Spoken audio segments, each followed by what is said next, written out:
ॐ वाङ्मे मनसि प्रतिष्ठिता मनो मे वाचि प्रतिष्ठितम् आविराविर्म एधि वेदस्य म आणिस्थः श्रुतं मे मा प्रहसीः अनेनाधीतेन अहोरात्रान् सन्दधामि ऋतं वदिष्यामि सत्यं वदिष्यामि तन्मामवतु तद्वक्तारमवतु अवतु माम् अवतु वक्तारम् ॐ शान्ति शान्ति शान्तिः हरिः ॐ श्रीगुरुभ्यो नमः हरिः ॐ हरि ओम्. Let's start with this universal prayer. O hidden light, vibrant in every atom, O hidden light, shining in every creature, O hidden love, embracing all in oneness, may each who feels himself as one with thee know he is also one with every other. Om Shanti, Shanti, Shanti.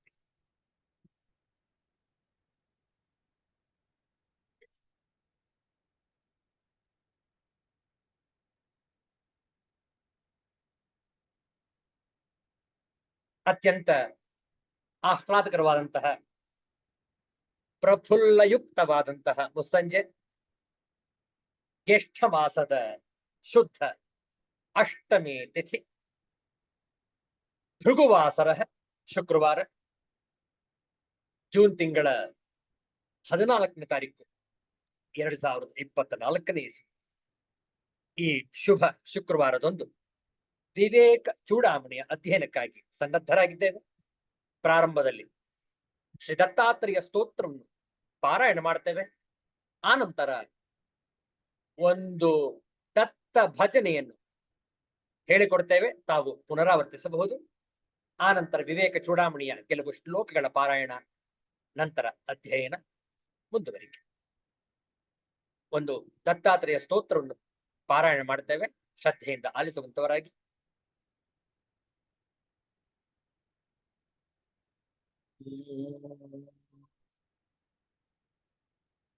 ಅಪಾರ ಮಹಿಮಾನಂತ ಆದ್ಯಂತರಹಿತ ಶಿವ ಸಂಸಾರ ಭಯದಾವಾಗ್ನಿ ಭವಸಾಗರ ತಾರಕ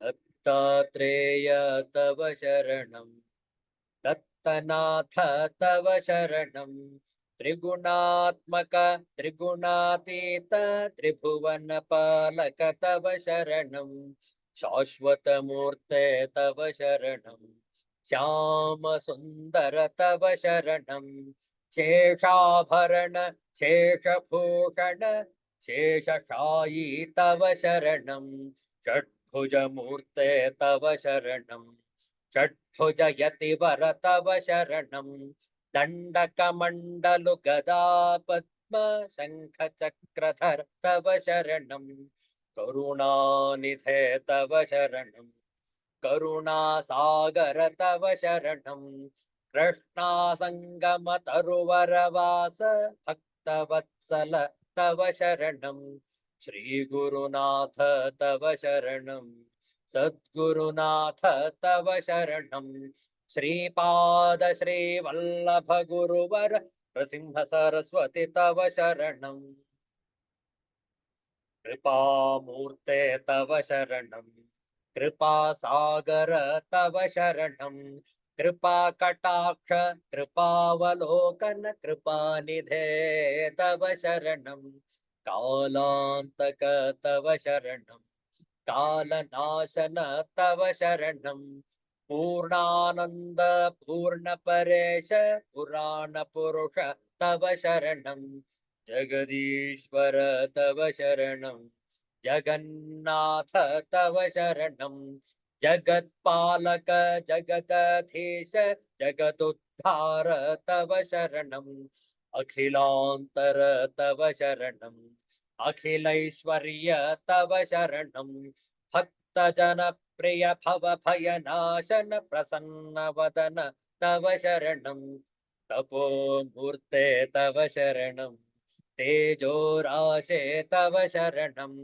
ब्रह्मानंद ब्रह्म सनातन ब्रह्म मोहन तव शरणं विश्वात्मक तव शरणं विश्वरक्षक तव शरणं विश्वंभर विश्वजीवन विश्वपरात्पर तव शरणं विघ्नान्तक तव शरणं विघ्ननाशन तव शरणं प्रणवातीत प्रेमवर्धन प्रकाशमूर्ते तव शरणं सिद्धांत अवधूत चिंतन श्री ಗುರುದೇವ ದತ್ತ.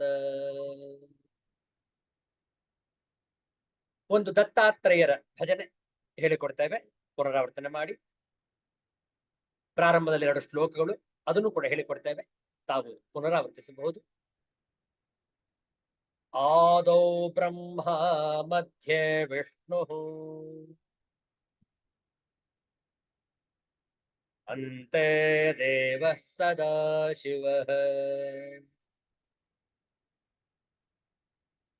ಮೂರ್ತಿತ್ರಯ ಸ್ವರೂಪಾಯ ದತ್ತಾತ್ರೇಯ ನಮೋಸ್ತುತೆ.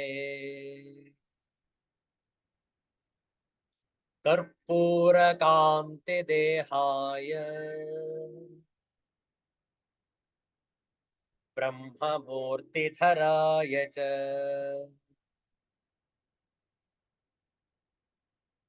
ವೇದಶಾಸ್ತ್ರ ಪರಿಜ್ಞಾಯ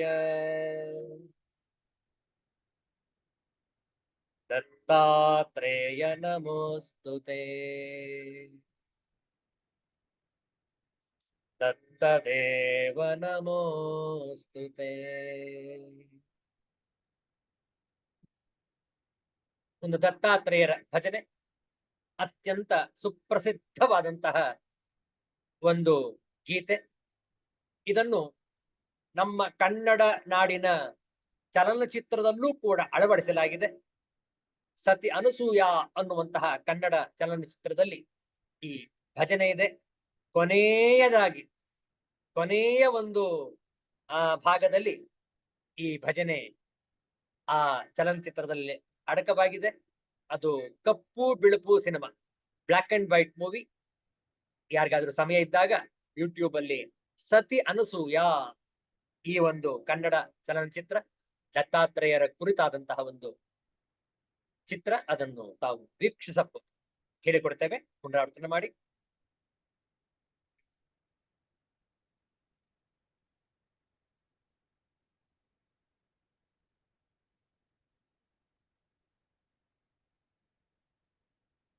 ತ್ರಿಮೂರ್ತಿ ರೂಪ ದತ್ತಾತ್ರೇಯ ತ್ರಿಗುಣಾತೀತ ದತ್ತಾತ್ರೇಯ ತ್ರಿಮೂರ್ತಿ ರೂಪ ದತ್ತಾತ್ರೇಯ ತ್ರಿಗುಣಾತೀತ ದತ್ತಾತ್ರೇಯ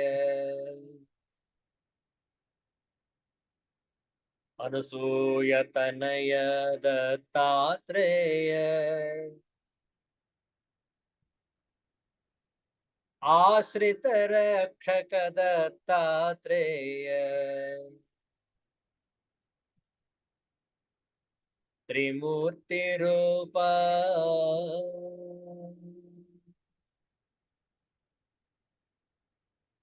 ಆದಿದೇವನ ಅಂಶನೇ ಆದಿ ಬ್ರಹ್ಮನ ರೂಪನೇ ಆದಿದೇವನ ಅಂಶನೇ ಆದಿ ಬ್ರಹ್ಮನ ರೂಪನೇ ಆದಿ ಮೂಲನ ಅತ್ರಿ ಮುನೀಂದ್ರನ ಅತಿಶಯ ಪ್ರೀತಿಯ ಅವತಾರನೇ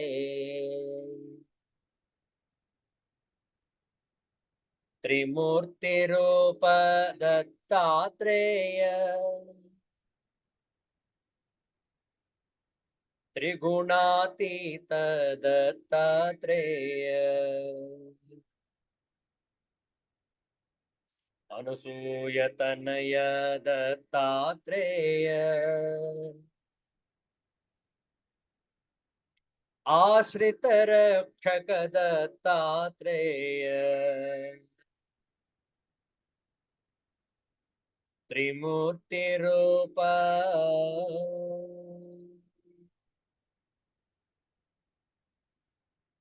ಸತಿಯ ಪುಣ್ಯದ ಮೂರ್ತಿಯೇ ಸರ್ವ ವೇದಗಳ ಕೀರ್ತಿಯೇ ಸತಿಯ ಪುಣ್ಯದ ಮೂರ್ತಿಯೇ ಸರ್ವ ವೇದಗಳ ಕೀರ್ತಿಯೇ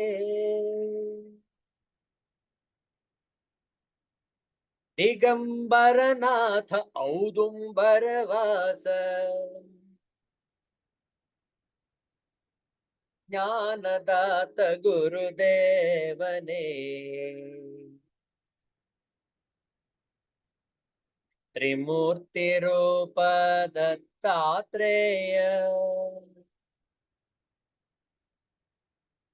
ತ್ರಿಗುಣಾತೀತ ದತ್ತಾತ್ರೇಯ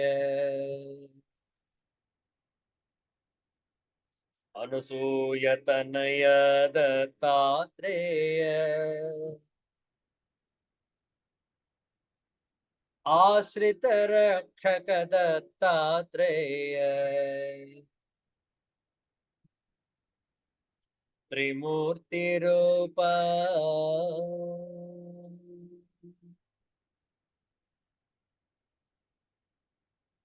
ಸಿದ್ಧಾಂತ ಅವಧೂತ ಚಿಂತನ ಶ್ರೀ ಗುರುದೇವ ದತ್ತ ಜಯ ಜಯ ರಘುವೀರ ಸಮರ್ಥ ಶ್ರೀ ಸದ್ಗುರುನಾಥ ಮಹಾರಾಜ್ ಕಿ ಜಯ.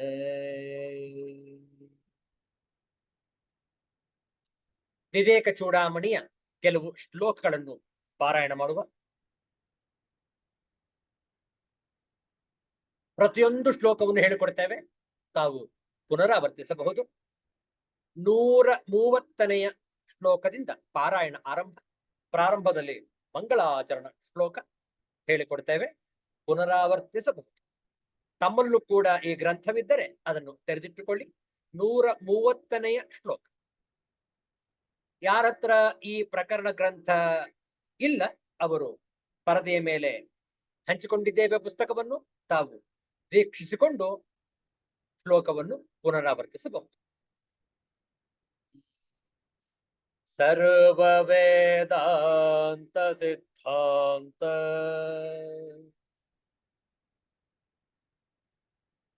ಗೋಚರಂ ತಮ ಗೋಚರಂ ಗೋವಿಂದಂ ಪರಮಾನಂದಂ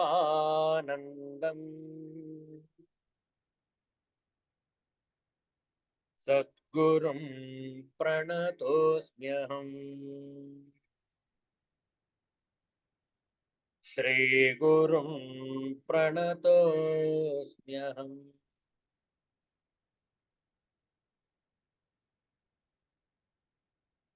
अहङ्कारादिदेहान्तः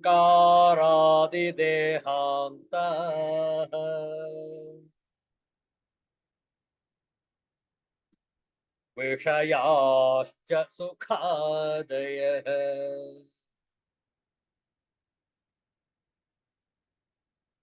वेद्यन्ते खटवत्येन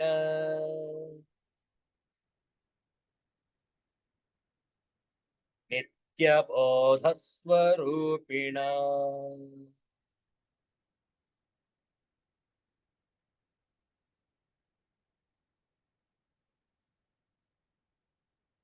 क्षोऽन्तरात्मा पुरुषः पुराणः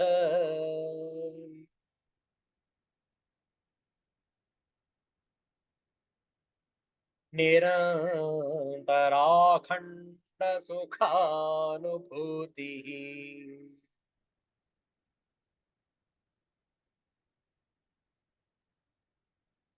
सदैकरूपः प्रतिबोधमात्रः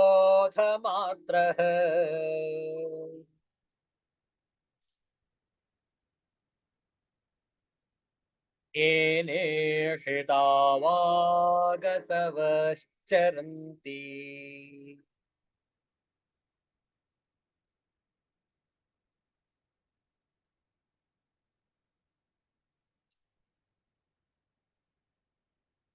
त्रैव सत्त्वात्मनिधे गुहायाम्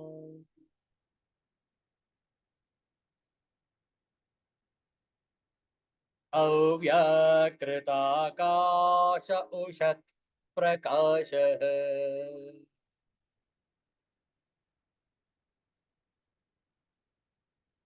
आकाश उच्चैरविवत् प्रकाशते।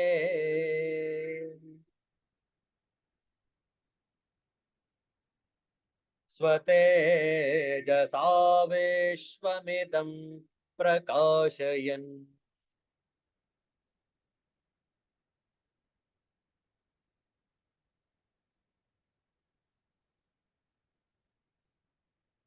तामनोऽहं कृतिविक्रियाणाम्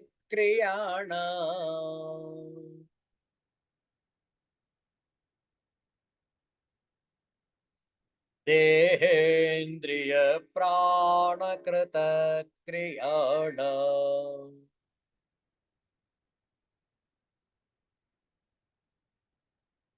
अयोऽग्निवत्ताननुवर्तमानः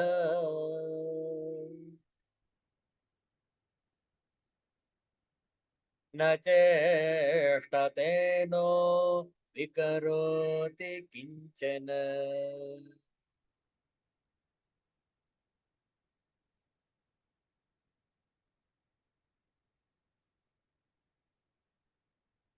जायते नो म्रियते न वर्धते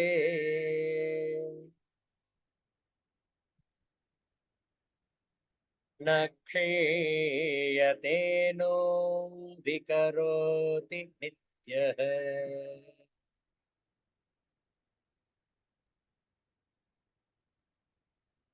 लीयमानेऽपि वपुष्यमुष्मिन्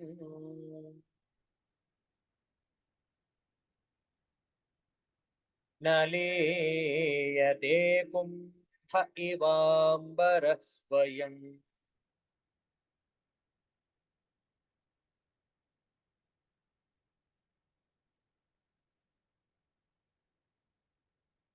प्रकृतिविकृतिभिन्नः शुद्धबोधस्वभावः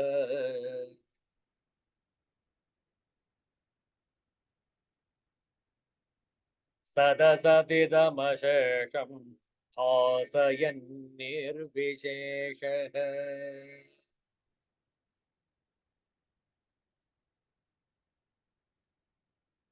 विलसति परमात्मा जाग्रदादिष्वस्थासु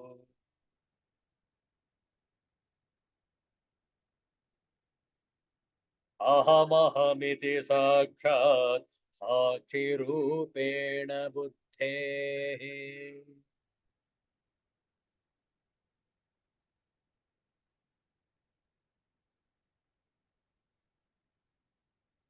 नियमितमनसा मम त्वं स्वमात्मानमात्मनि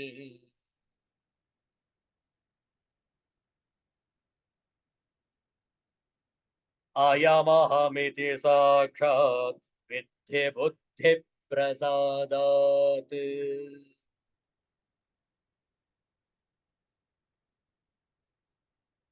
जनिमरणतरङ्गापार संसार सिन्धुम्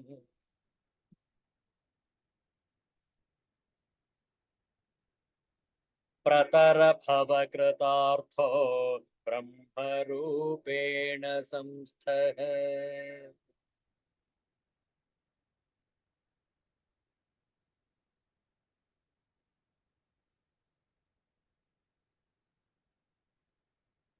अत्रानात्मन्यहमिति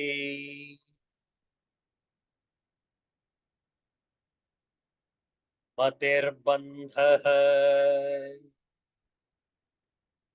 एषोऽस्य पुंसः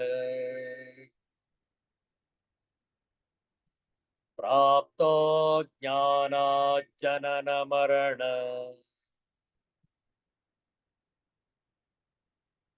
क्लेशसम्पातहेतुः येनैवायं वपुरिदमसत्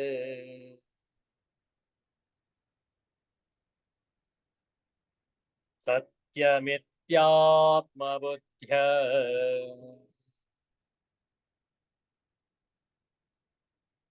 पुष्यत्युक्षत्यवति विषयैः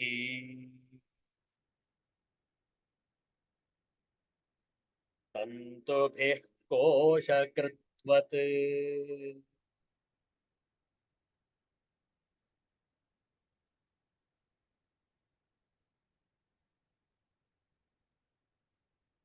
ಶ್ರೀ ಗುರುಭ್ಯೋ ನಮಃ. 137 ಶ್ಲೋಕದವರೆಗೆ ಅಧ್ಯಯನ ಮಾಡಿದ್ದೇವೆ.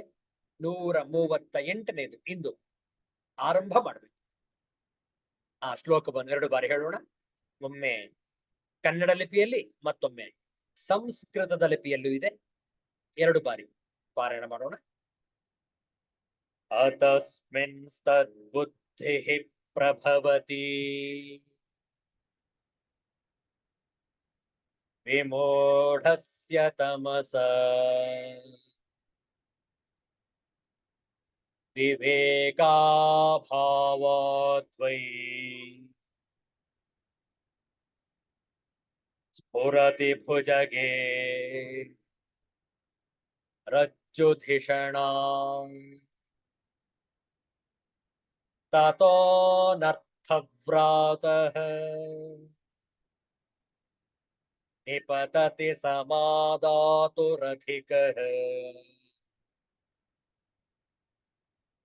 ತತೋ ಯೋಸದ್ಗ್ರಾಹಃ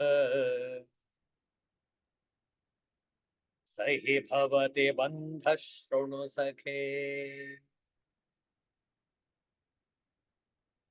ಅತಸ್ಮಿನ್ಸ್ತದ್ಬುದ್ಧ್ಯಃ ಪ್ರಭವತಿ ವಿಮೂಢಸ್ಯ ತಮಸಾ ವಿವೇಕಾಭಾವಾತ್ Y ಸ್ಫುರತಿ ಭುಜಗೆ ರಜ್ಜುಧಿಷಣಾಂ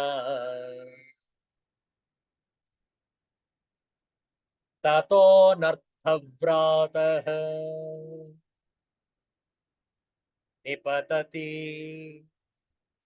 ಸಮಾದಾತುರಧಿಕಃ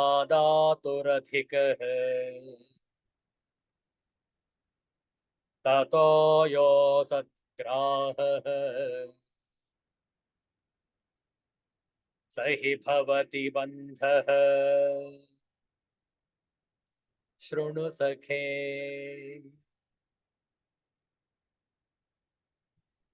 Acharya Shankara is addressing his disciple as, "Oh my friend, hey Sakhe, oh my friend."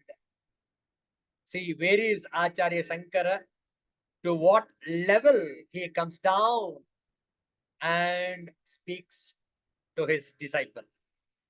He comes to the level of the student and then speaks. Oh, my friend. Let us see the meaning in English and then continue in Kannada.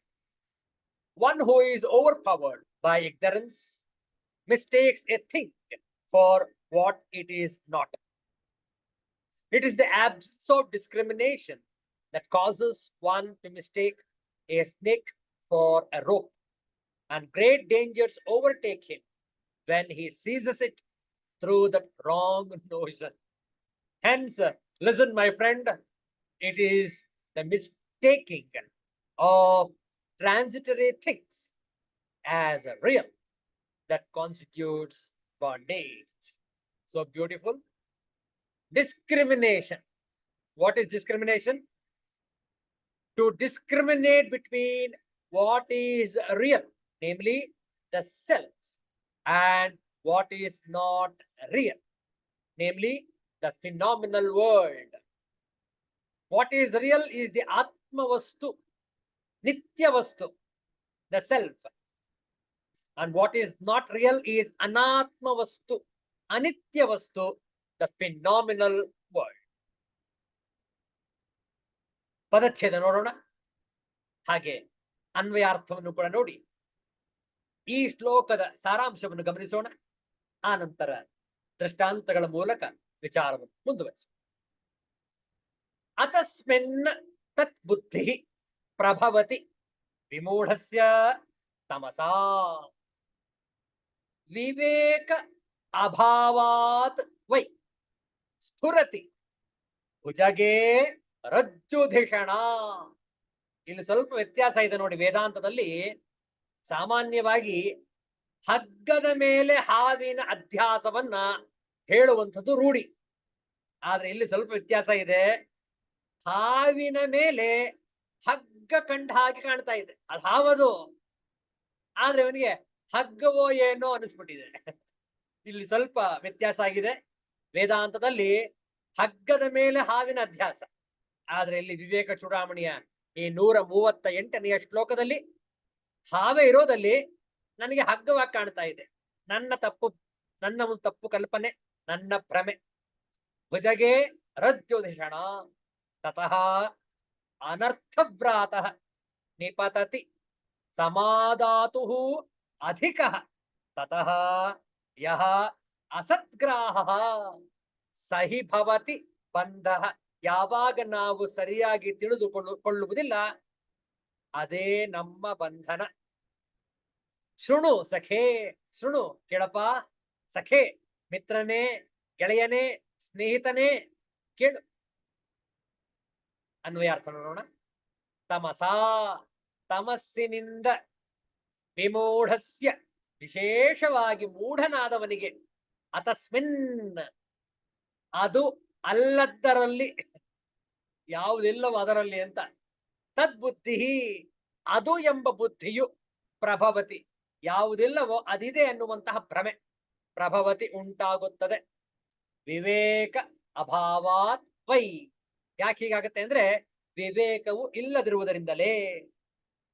ಭುಜಗೆ ಹಾವಿನಲ್ಲಿ ರಜ್ಜುಧಿಷಣ ಹಗ್ಗವೆಂಬ ಬುದ್ಧಿಯು ಸ್ಫುರತಿ ಹೊಳೆಯುತ್ತದೆ.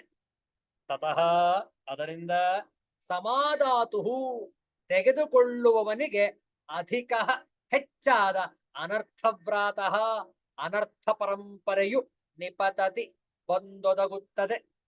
ನೋಡಿ, ಇರೋದು ಹಾವದು. ನೀವು ಹಗ್ಗ ಅಂತ ಮುಟ್ಟಿ ಅನಾಹುತವಾದ್ರೆ ಹಾಗಾಗಲು ಸಾಧ್ಯ ಇದೆ. ಯಾವಾಗ? ತಪ್ಪು ಕಲ್ಪನೆ ಉಂಟಾದಾಗ.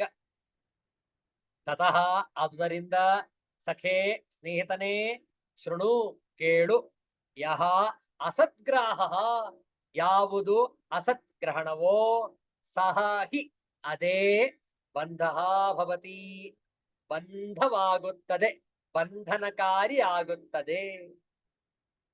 ಸಾರಾಂಶ ನೋಡೋಣ. ಈ ಶ್ಲೋಕದ ತಾತ್ಪರ್ಯ: ಅಜ್ಞಾನವೆಂಬ ಅಂಧಕಾರದಿಂದ ವಿಶೇಷವಾಗಿ ಮೂಢನಾದವನಿಗೆ ಅದು ಅಲ್ಲದರಲ್ಲಿ ಅದು ಎಂಬ ಬುದ್ಧಿಯು ಉಂಟಾಗುತ್ತದೆ. ವಿವೇಕವಿಲ್ಲದಿರುವುದರಿಂದಲೇ ಹಾವಿನಲ್ಲಿ ಹಗ್ಗವೆಂಬ ಬುದ್ಧಿಯು ಹೊಳೆಯುತ್ತದೆ. ಇಂಥ ಬುದ್ಧಿಯಿಂದ ಅದನ್ನು ತೆಗೆದುಕೊಳ್ಳುವವನಿಗೆ ಅಧಿಕವಾದ ಅನರ್ಥ ಪರಂಪರೆಯೇ ಬಂದೊದಗುತ್ತದೆ. ಆದುದರಿಂದ ಎಲೆ ಸ್ನೇಹಿತನೇ ಕೇಳು, ಅಸತ್ವಸ್ತುವನ್ನು ಸತ್ವಸ್ತುವೆಂದು ಗ್ರಹಿಸುವುದೇ ಬಂಧವಾಗಿರುತ್ತದೆ. ನೋಡಿ, ಯಾಕೆ ನಾವು ಸಿಕ್ಕಾಕೊಂಡಿದ್ದೇವೆ, ಸಂಸಾರದಲ್ಲಿದ್ದೇವೆ, ಬಂಧನದ್ದಿದ್ದೇವೆ ಅಂತ ಹೇಳ್ತೇವೆ ಅಂದ್ರೆ, ನಾವು ಅಜ್ಞಾನದಲ್ಲಿದ್ದೇವೆ, ತಪ್ಪು ಕಲ್ಪನೆಯಲ್ಲಿದ್ದೇವೆ. ಅದೇ ನಮ್ಮ ಬಂಧನ. ಕಳೆದ ಶ್ಲೋಕದಲ್ಲಿ ನೋಡಿದೆವು. ವಿಚಾರ ಮಾಡುವಾಗ ಯಾವಾಗ ನಾನು ಶರೀರವನ್ನೇ ನಾನು ಅಂತ ತಿಳಿದುಕೊಳ್ತೇನೆ, ಅದು ನನ್ನ ಬಂಧಕ್ಕೆ ಕಾರಣವಾಗುತ್ತದೆ. ಅದೇ ರೀತಿ ಅದು ಇಲ್ಲದಿರುವಂತಹ ವಸ್ತುವಿನಲ್ಲಿ ಇದೆ ಎಂಬ ಕಲ್ಪನೆಗೆ ನಮ್ಮ ಬಂಧವಾಗುತ್ತದೆ. ವಿಚಾರ ಮಾಡಿ. ಯಾವಾಗ ನಾವು ಈ ತತ್ವ ವಿವೇಚನೆಯನ್ನು ಮಾಡ್ತೇವೆ ನೋಡಿ, ಆಗ ಸತ್ಯ ಗೋಚರವಾಗುತ್ತೆ. ಇಲ್ಲದಿದ್ರೆ ಮೂಢರಾಗಿ ಮೂರ್ಖರಾಗಿ ಕಾಲವನ್ನ ಕಳೆದು ದೇಹದ ಅವಸಾನ ಆಗೇ ಹೋಗ್ಬಿಡುತ್ತೆ. ಏನಪ್ಪಾ ಮಾಡ್ದೆ ನೀನು? ಏನು ಮಾಡ್ದೆ? ವಿಚಾರ ಮಾಡಿ. ಮಾಯಾ ಪಾಶಕ್ಕೆ ಸಿಲುಕಿದಾಗ ಭ್ರಮೆಯಲ್ಲಿರ್ತೇವೆ ನಾವು, ಏನು ಗೊತ್ತಿಲ್ಲ. ಹೌದಲ್ಲ? ಅಜ್ಞಾನ ಅಂಧಕಾರ, ಸಿನಿಮಾ ಪ್ರಪಂಚ ಕತ್ತಲೆ ಪ್ರಪಂಚ, ಸಂಪೂರ್ಣ ಸುಳ್ಳು, ಪೂರ್ತಿ ಮೋಸ. ಅದು ಯಾವುದು ಸತ್ಯ ಅಲ್ಲ. ನಮಗೇನು ಅನ್ಸುತ್ತೆ? ಸತ್ಯವೋ ಏನೋ ಅನ್ನುವ ಕಲ್ಪನೆ ಉಂಟಾಗುತ್ತೆ. ಹೌದಲ್ಲ? ಸಿನಿಮಾ ಕ್ಷೇತ್ರಕ್ಕೆ ಹೋಗ್ತೀರಿ, ಸಿನಿಮಾ ಮಂದಿರಕ್ಕೆ ಹೋಗ್ತೀರಿ, ಚಿತ್ರಮಂದಿರದಲ್ಲಿ ಕುಳಿತಿರ್ತೇವೆ. ಆ ಕುಳಿತಿರುವ ಏನ್ ಮಾಡ್ತಾರೆ ಮೊದಲು? ಕತ್ತಲೆ ಮಾಡ್ತಾರೆ. ಅಂಧಕಾರಮಯ. ಆ ಅಂಧಕಾರದಲ್ಲಿ ಒಂದೇ ಒಂದು ಬೆಳಕು ಪರದೆ ಮೇಲೆ ಬೀಳುತ್ತೆ. ಅನೇಕ ದೃಶ್ಯಾವಳಿಗಳು, ಅದರಲ್ಲಿ ಅನೇಕ ಭಾವನೆಗಳು. ಹೌದಲ್ಲ? ಒಂದು ಕತೆ ಹೆಣೆದಿರ್ತಾರೆ ಅದರಲ್ಲಿ, ಮೊದಲಿಂದ ಕೊನೆಯವರೆಗೆ ಅಪ್ಪಟ ಸುಳ್ಳು. ನಾವೇನ್ ಮಾಡ್ತೇವೆ? ನಿಜ ಎಂದು ಭಾವಿಸುತ್ತೇವೆ. ತುಂಬಾ ಗ್ರಾಫಿಕ್ಸ್ ಬಳಸಿರ್ತಾರೆ, ಡಬ್ಬಿಂಗ್ ಮಾಡಿರ್ತಾರೆ, ಎಲ್ಲ ಆ ಕಡೆ ಈ ಕಡೆ ಎಲ್ಲ ಮಸಾಲ ಸೇರಿಸಿರ್ತಾರೆ. ನಮ್ಗೇನ್ ಅನ್ಸುತ್ತೆ? ನಿಜವೋ ಏನೋ. ನಿಜ ಅದು? ಖಂಡಿತ ನಿಜ ಅಲ್ಲ. ಹೌದಲ್ಲ? ಈ ರೀತಿ ನಾವು ಪ್ರಪಂಚದಲ್ಲಿ ಬಾಳ್ತಾ ಇದ್ದೇವೆ. ನೋಡುವುದೆಲ್ಲ ಸತ್ಯ, ಕಂಡದ್ದೆಲ್ಲ ಹೌದು. ಹೌದಲ್ಲ? ಕಂಡದ್ದೆಲ್ಲ ಸತ್ಯ. ವೇದಾಂತ ಹೇಳುತ್ತೆ ನೋಡಿದ್ದೆಲ್ಲ ಸತ್ಯ ಅಲ್ಲ. ಇಂಗ್ಲಿಷ್ ಅಲ್ಲಿ ಹೇಳ್ತಾರೆ, ಸೀಯಿಂಗ್ ಈಸ್ ಬಿಲೀವಿಂಗ್. ವೇದಾಂತ ಹೇಳುತ್ತೆ seeing is just not believing. You have to think, you have to analyse, then come to a decision, then come to a conclusion. Just by seeing, do not believe it. Analyze it. Discriminate it.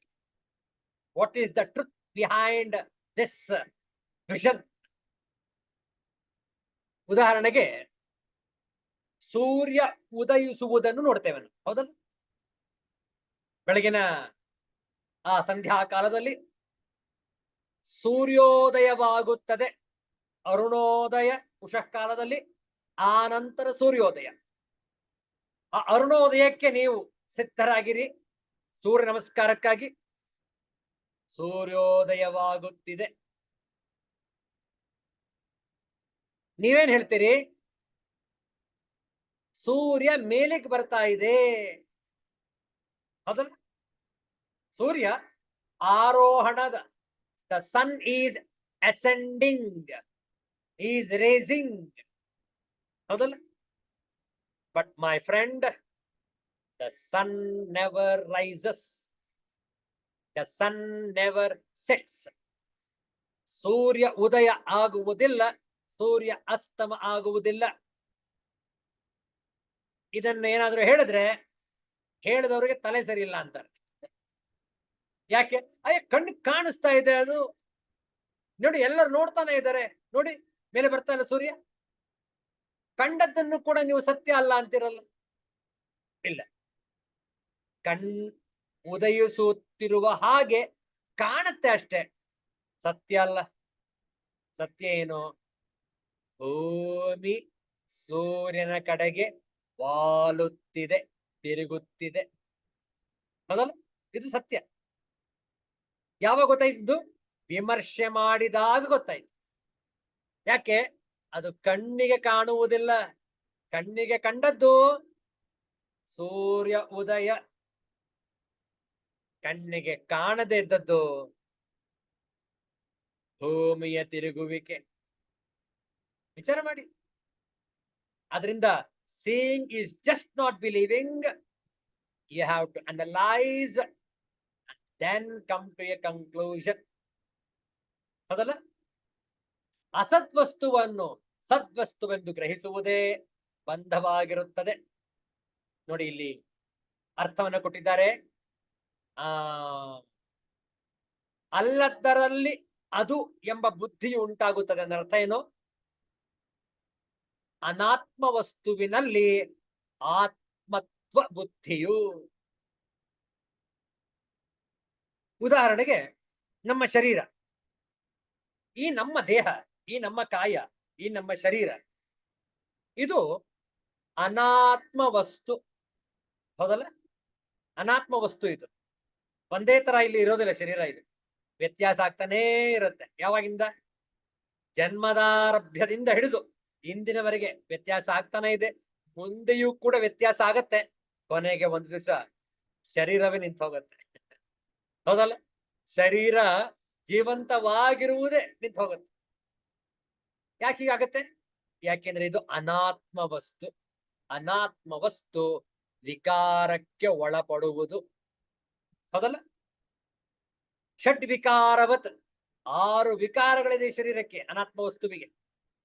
ಅಸ್ತಿ, ಜಾಯತೆ, ವರ್ಧತೆ, ವಿಪರಿಣಮತೆ, ಅಪಕ್ಷೀಯತೆ, ವಿನಶ್ಯತಿ ಇತಿ ಷಡ್ವಿಕಾರವತ್ ಏತತ್ ಸ್ಥೂಲ ಶರೀರಂ.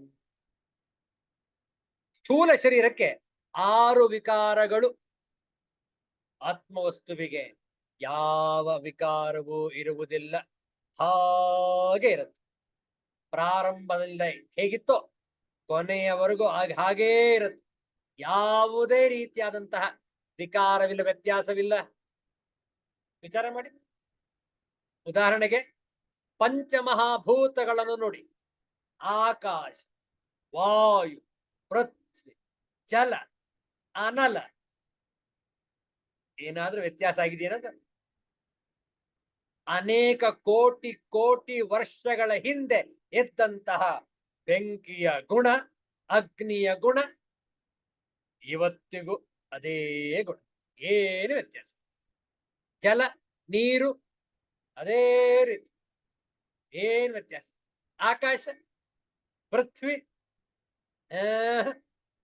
ಅದೇ ರೀತಿ, ವಾಯು ಅದೇ ರೀತಿ. ಆತ್ಮವಸ್ತು ವಿಕಾರಕ್ಕೆ ಒಳಗಾಗುವುದಿಲ್ಲ, ಅನಾತ್ಮ ವಸ್ತು ವಿಕಾರಕ್ಕೆ ಒಳಗಾಗುವುದು. ಅನಾತ್ಮ ವಸ್ತುವನ್ನು ನಾವು ಸದ್ವಸ್ತು ಎಂದು ಭ್ರಮಿಸಿದರೆ ಅದೇ ಬಂಧನ, ಅದೇ ಮಾಯೆ. ಅಥವಾ ಸದ್ವಸ್ತುವನ್ನು ಅಸತ್ತೆಂದು ಭಾವಿಸುವುದು. ನೋಡಿ, ಸದ್ವಸ್ತು ಅದು, ಆದ್ರೆ ನಾವೇನ್ ಮಾಡ್ತೀವಿ? ಅಸತ್ ಅಂದ್ಬಿಡ್ತೇವೆ. ಅಲ್ಲಿರೋದು ಹಾವು, ನಾವೇನ್ ಮಾಡ್ತೀವಿ? ಭುಜಗೆ ರಜ್ಜುಧಿಷಣ. ಭುಜಗೆ, ಹಾವಿನಲ್ಲಿ ಹಗ್ಗವನ್ನು ನೋಡ್ತಾ ಇದ್ದೇವೆ. ಹಾವಲ್ಲ ಕಣೋದು, ಹಗ್ಗ. ಬೇಕಾದ್ರೆ ತಗೋ, ನೋಡು, ಮುಟ್ಟು. ಹೌದಾ? ಮುಟ್ಟಕ್ ಹೋದ ತಕ್ಷಣ ಹಿಡಿದ ನಾಗರ ಹಾವು. ಓ ಹೌ ಹಾರಿ ಚೀರಿ ಹೆದರಿ ಓಡಿ ಪಲಾಯನ. ಹೌದಲ್ಲ? ಏನಾಯ್ತು? ಅಯ್ಯೋ, ನಾನು ಹಗ್ಗ ಅಂದ್ಕೊಂಡ್ಬಿಟ್ಟಿದ್ದೆ. ಹಗ್ಗ ಅಲ್ಲ ಅದು, ಹಾವು ಮಲಗಿತ್ತು. ಸದ್ವಸ್ತುವನ್ನು ಅಸತ್ ಎಂದು ಭಾವಿಸುವುದು ಭ್ರಮೆ, ಮಾಯೆ. ವಿಚಾರ ಮಾಡಿ. ಇದು ಅಧ್ಯಾಸ. ಅದರಿಂದ ನಾವು ಈ ಪ್ರಪಂಚವನ್ನು, ಈ ಪ್ರಪಂಚವೇ ಅನಾತ್ಮ ವಸ್ತು, ಜಗತ್ತು ಸತ್ಯ ಅಲ್ಲ, ಜಗತ್ತನ್ನು ನಂಬಬೇಡಿ, ಹೌದಲ್ಲ? ಅನೇಕ ದಾಸರು ತಮ್ಮ ಕೀರ್ತನೆಗಳಲ್ಲಿ ಹಾಡಿದ್ದಾರೆ. ನೆಚ್ಚದಿರು ಸಂಸಾರ ನೆಲವಿಲ್ಲವೀ ಕಾಯ, ಅಚ್ಯುತನ ನಾಮವನು ನೆನೆದು ಸುಖಿಯಾಗೋ. ನೆಚ್ಚದಿರು ಸಂಸಾರ ನೆಲವಿಲ್ಲವೀ ಕಾಯ.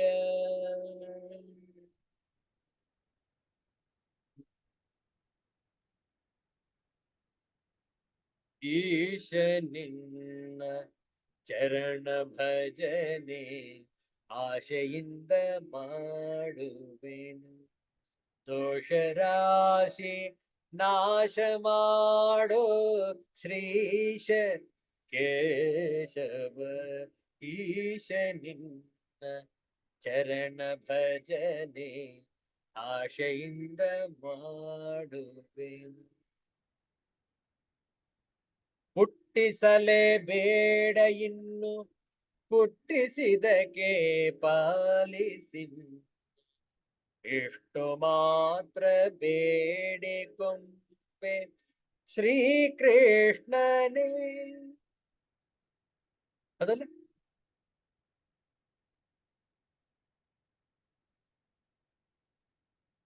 ಏಸು ಕಾಯಂಗಳ ಕಳೆದು 84 ಲಕ್ಷ ಜೀವರಾಶಿಯನ್ನು ದಾಟಿ ಬಂದ ಈ ಶರೀರ ತಾನಲ್ಲ, ತನ್ನದಲ್ಲ, ತಾನಲ್ಲ, ತನ್ನದಲ್ಲ, ಆಸೆ ತರವಲ್ಲ, ಮುಂದೆ ಬಾಹುದಲ್ಲ. ದಸನಾಗು ವಿಶೇಷನಾಗು, ದಸನಾಗು ಭವ ಪಾಶನಿ. ನೋಡಿ, ದಾಸರು ತಮ್ಮ ಕೀರ್ತನೆಗಳಲ್ಲಿ ವೇದಾಂತದ ಸಾರವನ್ನು ತುಂಬಿಸಿಬಿಟ್ಟಿದ್ದಾರೆ, ಹೌದಲ್ಲ? ಆದ್ರಿಂದಲೇ ಅವರು ದಾಸರಾಗಿರೋದು. ಭಜನೆ ಮಾಡ್ತಾ, ಕೀರ್ತನೆಗಳನ್ನು ಹಾಡ್ತಾ, ಮನೆ ಮನೆಗೂ ಭಿಕ್ಷಾಟನೆ ಮಾಡ್ತಾರೆ. ಮಧುಕರ ವೃತ್ತಿ, ಹೌದಲ್ಲ? ಕೆಲವರು ಮುಖದ ಮುಂದೆಯೇ ಬಾಗ್ಲು ಹಾಕ್ತಾರೆ, ಹೊಗೆ ಆಚೆ ದಾಸಯ್ಯ. ಪುರಂದರ ದಾಸರು ಅದಕ್ಕೂ ಒಂದು ಕೀರ್ತನೆ ಮಾಡಿದ್ರು, ಹೋಗೋ ದಾಸಯ್ಯ. ತುತ್ತು ಅನ್ನ ಇಡಲಾರೆ ನಾನು, ನನಗೆ ಪುರುಸೊತ್ತಿಲ್ಲ. ಅನೇಕ ಕಾರಣಗಳನ್ನ ಹೇಳ್ತಾರೆ ಮಹಿಳೆಯರು. ನಾನು ಒಳಗಿಲ್ಲ, ನಾನು ಅಟ್ಟದ ಮೇಲಿದ್ದೀನಿ, ಅಟ್ಟದ ಕ್ಲೀನ್ ಮಾಡ್ತಾ ಇದ್ದೀನಿ, ನನ್ ಮಗು ಅಳ್ತಾ ಇದೆ, ಊಟ ಮಾಡಿಸ್ತಾ ಇದ್ದೀನಿ, ದಯವಿಟ್ಟು ನನ್ ತೊಂದರೆ ಕೊಡಬೇಡ. ಹೋಗೋ ದಾಸಯ್ಯ. ಆ ದಾಸನನ್ನು ದೂರ ಅಟ್ಟಿ ಬಿಡ್ತಾರೆ.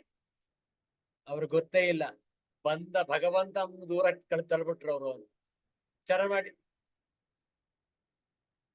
ದಾಸರು ಭಕ್ತರು ಭಗವಂತನ ಸ್ವರೂಪರು, ಭಕ್ತರೇ ಭಗವಂತನ ರೂಪ. ವಿಚಾರ ಮಾಡಿ, ಭಕ್ತ ಬೇರೆ ಭಗವಂತ ಬೇರೆ ಅಲ್ಲ, ನಮ್ಮ ಭ್ರಮೆ. ಭಗವಂತನೇ ಬೇರೆ ಭಕ್ತರೇ ಬೇರೆ ಅಲ್ಲ, ಅಲ್ಲ, ಅಲ್ಲ. ಯಾರು ಭಗವಂತನಿಗೆ ಶರಣ ಆಗಿರುವರೋ ಆ ಎಲ್ಲಾ ಶರಣರು ದಾಸರು ಭಗವಂತನ ಸ್ವರೂಪರೇ. ವಿಚಾರ ಮಾಡಿ.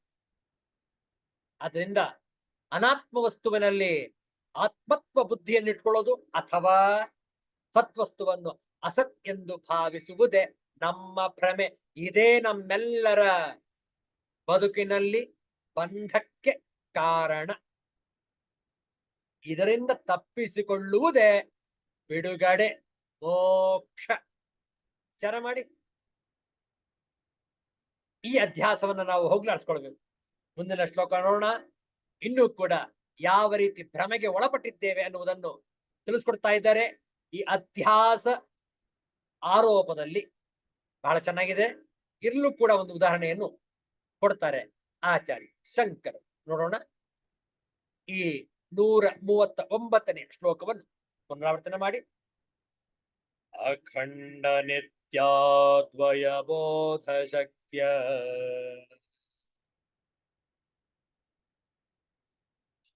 ಸ್ಫುರಂತಮಾತ್ಮಾನಮನಂತ ವೈಭವಂ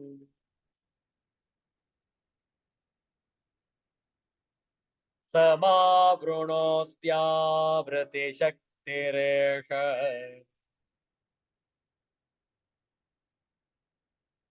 ತಮೋ ಮಹೀರಾಹುರಿವಾರ್ಕಬಿಂಬಂ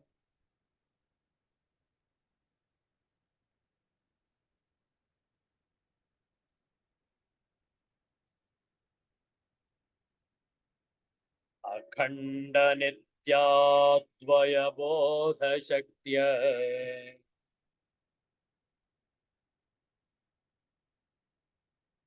ಸ್ಫುರಂತಮಾತ್ಮಾನಮನಂತ ವೈಭವಂ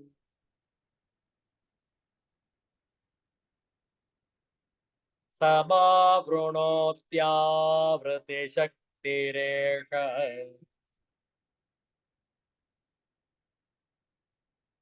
ತಮೋ ಮಹೀರಾಹುರಿವಾರ್ಕಬಿಂಬಂ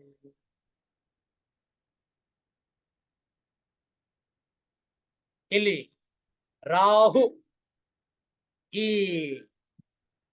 ಗ್ರಹಣ ಆಗತ್ತೆ ನೋಡಿ, ಆ ಸಂದರ್ಭದಲ್ಲಿ ಭ್ರಮೆ ಉಂಟಾಗತ್ತೆ.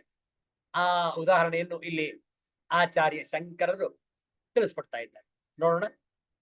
ದಿಸ್ ವೀಲಿಂಗ್ ಪವರ್, ಆವರಣ ಆವೃತ್ತಿ ಅಂತಲೂ ಕೂಡ ಕರೀತಾರೆ, ಆವರಣ ಶಕ್ತಿ ಅಥವಾ ಆವೃತ್ತಿ.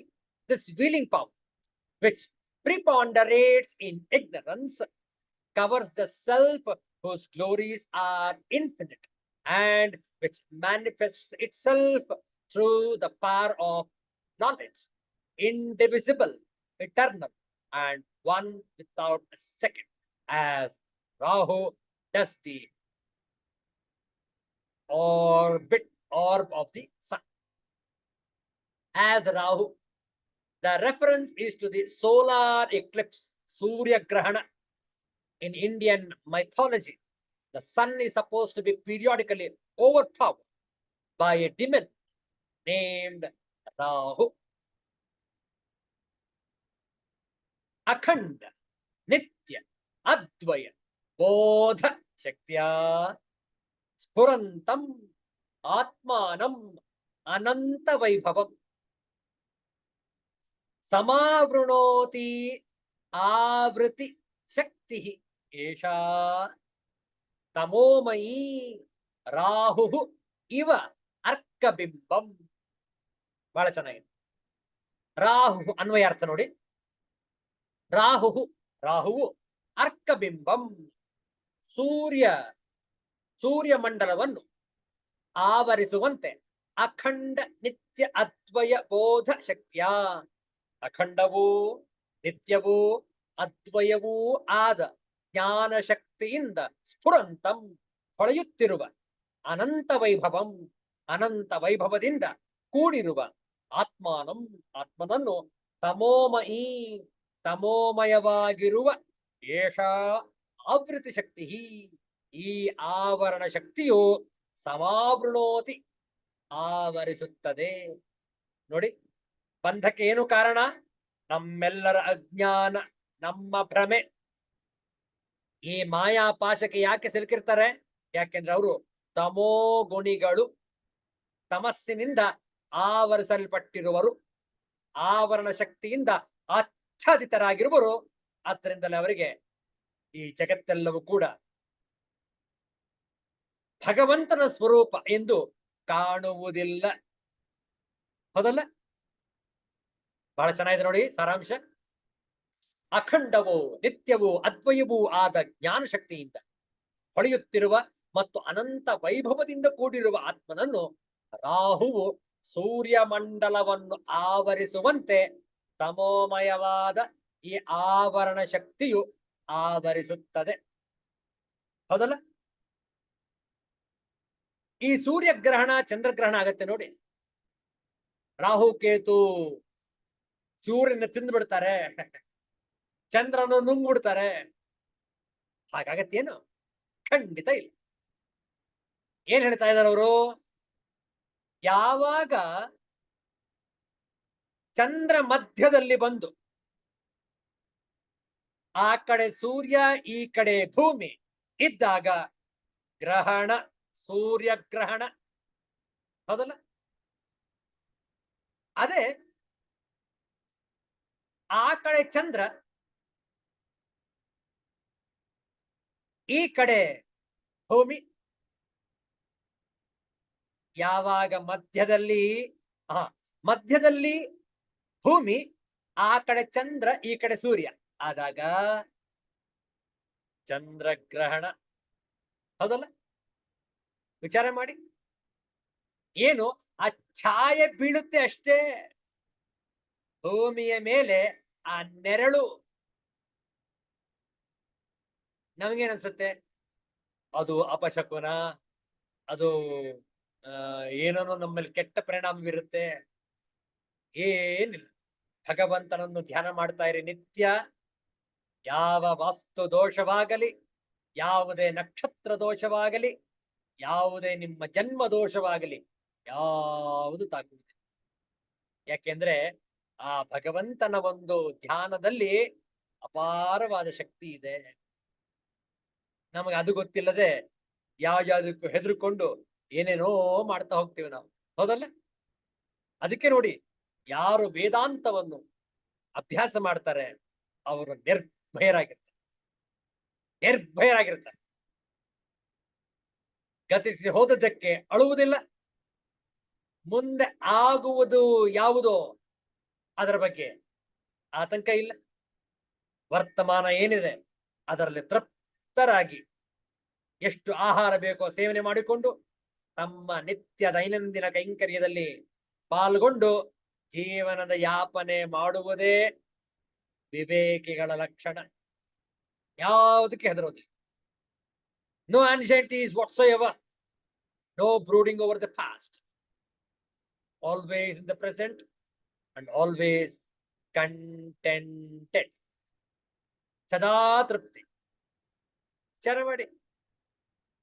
ಅದರಿಂದಲೇ ನಾವು ಇಂತಹ ಒಂದು ವಿಚಾರವನ್ನು ಮಾಡಬೇಕು ಅನ್ನುವಂಥದ್ದು ಗುರುಗಳ ಆಶೀರ್ವಾದ, ಗುರುಗಳ ಆದೇಶ ಇರಲಿ. ಮುಂದಿನ ಶ್ಲೋಕವನ್ನು ನೋಡೋಣ. ಆವರಣ ಶಕ್ತಿ ಹೇಳಿದ್ದಾಯಿತು. ಈಗ ವಿಕ್ಷೇಪ ಶಕ್ತಿ ಏನು ಅನ್ನೋದನ್ನು ತಿಳಿದುಕೊಳ್ಳೋಣ. ಈ ಶ್ಲೋಕದಲ್ಲಿ 140ನೇ ಶ್ಲೋಕದಲ್ಲಿ ಮೊದಲ 2 ಸಾಲು ಆವರಣ ಶಕ್ತಿಯನ್ನು ತಿಳಿಸಿಕೊಡುತ್ತೆ. ನಂತರದ 2 ಸಾಲು ವಿಕ್ಷೇಪ ಶಕ್ತಿಯನ್ನು ತಿಳಿಸಿಕೊಡುತ್ತೆ. ಆವರಣ ಶಕ್ತಿ ಅಥವಾ ವಿಕ್ಷೇಪ ಶಕ್ತಿಯ ಅರ್ಥ ಏನು? ಆಗ್ಲೇ ಇಂಗ್ಲಿಷ್ ಅಲ್ಲಿ ನೋಡಿದ್ವು ನಾವು. ಆವರಣ ಶಕ್ತಿ ಅಂದ್ರೆ ವೀಲಿಂಗ್ ಪವರ್. ಆವರಣ ಏನೋ ಮುಚ್ಚಲ್ಪಟ್ಟಿರುವ ಹಾಗೆ. ಆವರಣ ಯಾವುದೋ ನಿಮ್ಮ ಮತ್ತು ಆ ವಸ್ತುವಿನ ಮಧ್ಯೆ ಯಾವುದೋ ಒಂದು ಪರದೆ ಇದೆ ಅನ್ನುವ ಹಾಗೆ ಕಾಣಿಸುವುದೋ ಅದೇ ಆವರಣ ಶಕ್ತಿ. ಅದರ ಅರ್ಥ ಏನು? ಯಾವ ವಸ್ತು ಆಚೆ ಕಡೆ ಇದೆ ನಿಮ್ಮ ಕಣ್ಣಿಗೆ ಸ್ಪಷ್ಟವಾಗಿ ಗೋಚರವಾಗ್ತಾ ಇಲ್ಲ. ಯಾಕೆ? ಮಧ್ಯದಲ್ಲಿ ಪರದೆ ಇದೆ.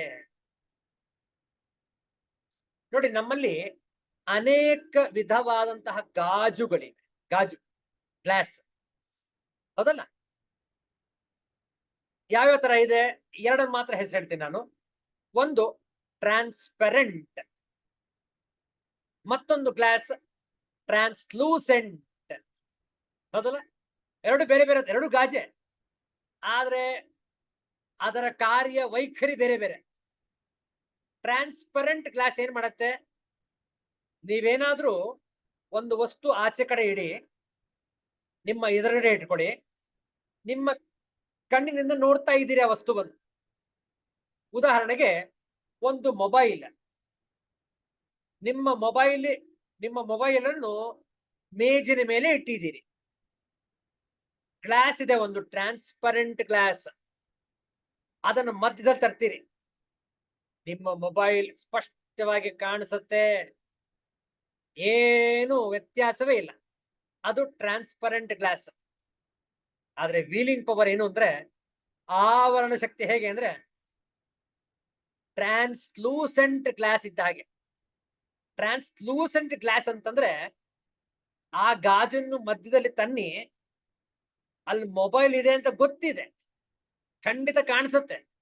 ಆದ್ರೆ ಯಾರ ಮೊಬೈಲ್, ಯಾವ ಕಂಪನಿಯ ಮೊಬೈಲ್ ಗೊತ್ತಾಗೋದಿಲ್ಲ. ಯಾಕೆ? ಸ್ಪಷ್ಟವಾಗಿ ಕಾಣಿಸ್ತಾ ಇಲ್ಲ. ಟ್ರಾನ್ಸ್ಲೂಸೆಂಟ್ ಗ್ಲಾಸ್, ಹೌದಲ್ಲ? ಅನೇಕ ಮನೆಗಳಲ್ಲಿ ಕಿಟಕಿಗೆ ಹಾಕಿರ್ತಾರೆ ಟ್ರಾನ್ಸ್ಲೂಸೆಂಟ್ ಗ್ಲಾಸ್. ಬಹುಶಃ ಮೇಲೆ ಟ್ರಾನ್ಸ್ಪರೆಂಟ್ ಇರುತ್ತೆ. ಆ ಕಿಟಕಿ 2 ಭಾಗ ಮಾಡಿದ್ರೆ, ಅರ್ಧ ಭಾಗ ಮಾಡಿದ್ರೆ, ಮೇಲಿನ ಅರ್ಧ ಭಾಗ ಟ್ರಾನ್ಸ್ಪರೆಂಟ್ ಗ್ಲಾಸ್, ಕೆಳಗಿನ ಅರ್ಧ ಭಾಗ ಟ್ರಾನ್ಸ್ಲೂಸೆಂಟ್ ಗ್ಲಾಸ್. ಟ್ರಾನ್ಸ್ಪರೆಂಟ್ ಆಚೆ ಕಡೆ ಇರೋ ವಸ್ತು ಸ್ಪಷ್ಟವಾಗಿ ಕಾಣಿಸುತ್ತೆ. ಟ್ರಾನ್ಸ್ಲೂಸೆಂಟ್ ಗ್ಲಾಸ್ ಆಚೆ ಇರುವ ವಸ್ತು ಸ್ಪಷ್ಟವಾಗಿ ಕಾಣಿಸುವುದಿಲ್ಲ. ಆ ರೀತಿ ಕಾಣಿಸದೆ ಇರುವುದೇ ಆವರಣ ಶಕ್ತಿ. ಯಾವಾಗ ಆವರಣ ಶಕ್ತಿಗೆ ಒಳಪಡ್ತೇವೆ ನಾವು, ವಿಕ್ಷೇಪ ಶಕ್ತಿ ಆರಂಭವಾಗುತ್ತೆ. Projecting mind, projecting power, the power of projection. ಏನಾಗತ್ತೆ? ಅಲ್ಲಿ ಮೊಬೈಲ್ ಇಟ್ಟಿರ್ತೀರಿ, ಯಾರ್ದೋ ಏನೋ, ನಿಮ್ದೇ ಮೊಬೈಲ್ ಅದು, ನಿಮ್ಗೇನನ್ಸುತ್ತೆ? ಸ್ಪಷ್ಟವಾಗಿ ಕಾಣಿಸದಿರುವುದರಿಂದ ಯಾರ್ದೋ ಮೊಬೈಲ್ ಏನೋ ಬಿಟ್ಟೊಟ್ಟೋಗಿದ್ದಾರೆ, ನನಗ್ ಬೇಡಪ್ಪ, ನಾನ್ ಮುಟ್ಟಲ್ಲ, ಅದು ನಂದಲ್ಲ, ಅದು ಅರೆ ನಿಮ್ದೇ ಸ್ವಾಮಿ, ಅಯ್ಯೋ ನಮ್ದಲ್ಲ ಅದು. ಆವರಣ ಶಕ್ತಿ ಉಂಟಾದಾಗ ಸ್ಪಷ್ಟವಾಗಿ ಕಾಣಿಸುವುದಿಲ್ಲ. ಸ್ಪಷ್ಟವಾಗಿ ಕಾಣಿಸದೆ ಇದ್ದಾಗ ಇಲ್ಲದಿರುವ ವಸ್ತುವನ್ನು ಇದೆ ಎಂದು ಭ್ರಮಿಸ್ತೇವೆ, ಅಥವಾ ಸದ್ವಸ್ತುವನ್ನು ಅಸದ್ವಸ್ತುವನ್ನಾಗಿ ನೋಡ್ತೇವೆ, ಹೌದಲ್ಲ? ಹಾಗಾದ್ರೆ ಈ ಆವರಣ ಶಕ್ತಿ ಅಂದ್ರೆ ಏನು, ವಿಕ್ಷೇಪ ಶಕ್ತಿ ಅಂದ್ರೆ ಏನು, ಇದರ ಬಗ್ಗೆ ಇನ್ನೂ ಕೂಡ ಸವಿವರವಾಗಿ ತಿಳಿದುಕೊಳ್ಳೋಣ ಮುಂದಿನ ಶುಕ್ರವಾರ. ಇಲ್ಲಿಗೆ ಇಂದಿನ ಸತ್ಸಂಗವನ್ನು ಸಂಪನ್ನಗೊಳಿಸೋಣ. ಶಾಂತಿ ಮಂತ್ರವನ್ನು ಹೇಳಿ ಸತ್ಸಂಗವನ್ನು ಸಂಪನ್ನಗೊಳಿಸೋಣ.